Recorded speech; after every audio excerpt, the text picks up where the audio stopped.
And finally today, we all watch international news, right? We were all glued last week to CNN, MSNBC, or if you were like me, Fox. What? I like to see things implode in real time. And by now, we've all noticed how much the US election was starting to look like those same-ish old countries that they're so quick to invade and introduce democracy. America, yeah! So we're covering the US election the way the US covers the world. Ready? Let's go. And over to the USA today. I'm sorry, that should be the USA. Embattled strongman President Donald Trump desperately holds on to power after a contested election that everyone but him has called free and fair. There's been strong condemnation from world leaders over attempts to obstruct the legal counting of votes and tightening his grip on power. Donald Trump, hands up.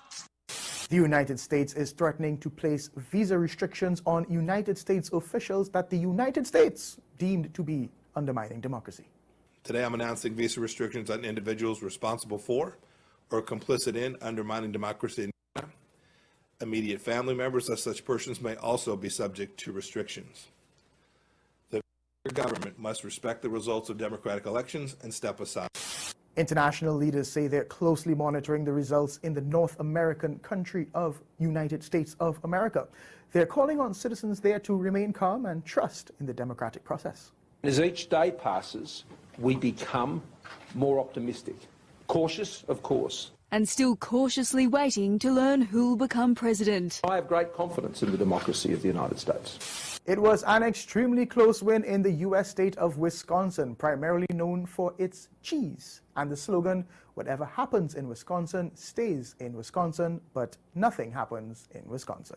Over to the U.S., there has been fear that state media house Fox News has been promoting misinformation and propaganda, paving the way for the wildly unpopular incumbent to return to power illegally.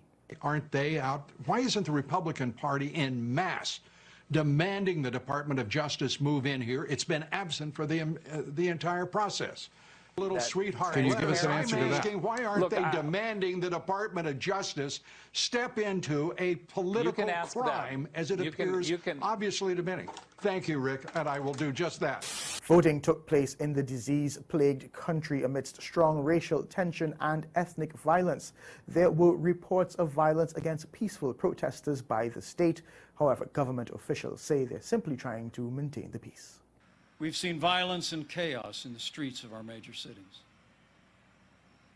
President Trump and I will always support the right of Americans to peaceful protest. But rioting and looting is not peaceful protest. Tearing down statues is not free speech. And those who do so will be prosecuted to the fullest extent of the law. Yeah, that's a terrible story coming out there for them. The international community, questions are being raised. Where is the international community in all of this? And we are praying that someone steps in and does something.